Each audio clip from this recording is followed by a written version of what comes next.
Morning all. There's a fascinating match Robert James Fischer, Bobby Fischer had against the Greenblatt computer chess program in 1977. Fischer emerged in 1977 to play 3 games against a primitive chess computer at MIT.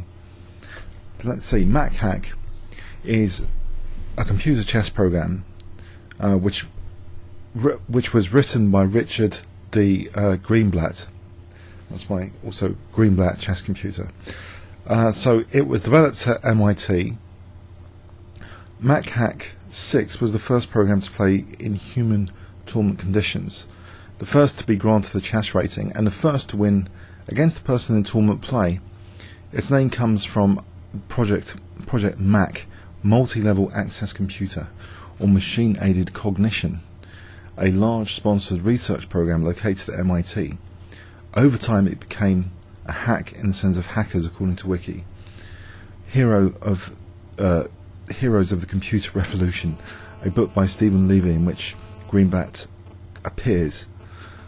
Okay, the number 6 refers to the PDP-6 machine for which it was written. So, fascinating match. Let's have a look at Fischer playing white. Played e4. Of course, David Bronstein was also a kind of pioneer for playing computer chess programs. And another thing in common with David Bronstein and this game is that Fischer chose the King's Gambit. Quite nostalgic, really, a throwback to David Bronstein's games. The computer, as black, accepted the pawn. Being materialistic, you'd expect the computers to use simple heuristics, like especially material, of great importance to them. So taking that pawn. Now instead of knight f3 we get the bishop's move, bishop c4. I think Judith Polgar was specialising in this rather than knight f3.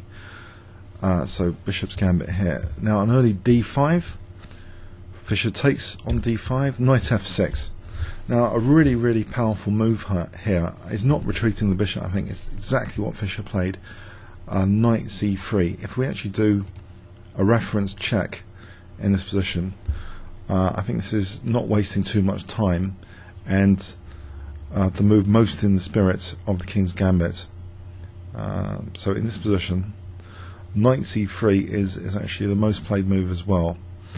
I think it's much better than bishop retreat or knight f3. It's a really good move. Morozovich, Short, Fear have played this move before.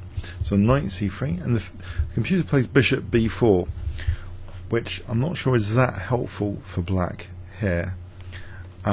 More common in this position. In fact, it is the most common move. Pardon me. Bishop b4 is the most common move. Backrow, Amalzi, Boshkov have played this before. Knight takes d5 is less common at 47 games. This is actually 69 games for bishop b4. c6 for 15.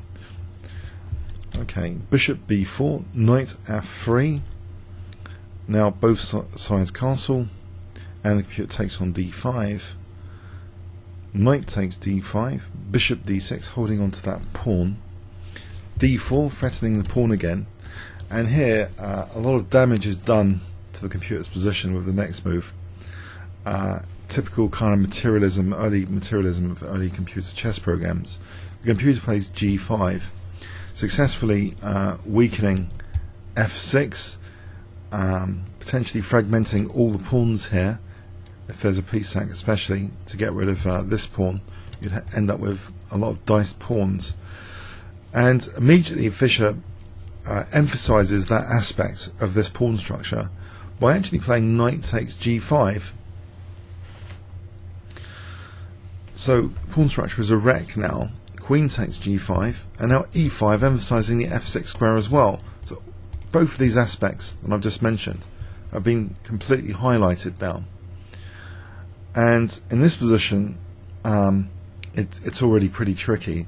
The computer plays bishop h3, threatening mate in 1. Fischer spots that, plays rook f2. And now we're back to business, either knight f6 or exploiting these pawns. The computer gives back the piece, bishop takes e5. What else is there here? This is a very tricky position. If c6, maybe just bishop takes f4, it's pretty nasty. So it gives back the piece, d takes e5, c6, Now bishop takes f4 here, queen g7, knight f6 check, king h8, and now Fischer plays queen h5, hitting the bishop, and also as nasty other threats like bishop h6. We see rook d8 giving up that bishop, so material up now.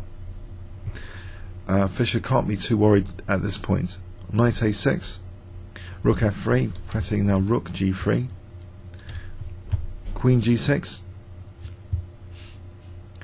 Now Fischer actually played, curiously, perhaps rook c1 here. He didn't want any dangers with the queen and maybe the rook coming to d1 here. And the computer plays now king g7, going into a horrible pin of the queen, rook h8, and now Greenblatt went blatt. Can you see the move that Fischer chose for aesthetic reasons? There's two very good moves here. So if I give you 10 seconds, what do you think Fischer chose in this position? 10 seconds starting from now.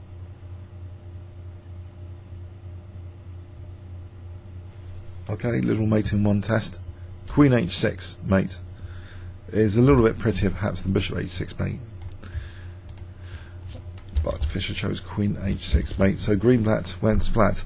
So it was early chess computer period and early heuristics, and Greenblatt actually made a lot of improvements for this, to get it to this stage. There were a lot of heuristics built into it, and an early effort, but one which is the precursor to all the very, very powerful engines we have today.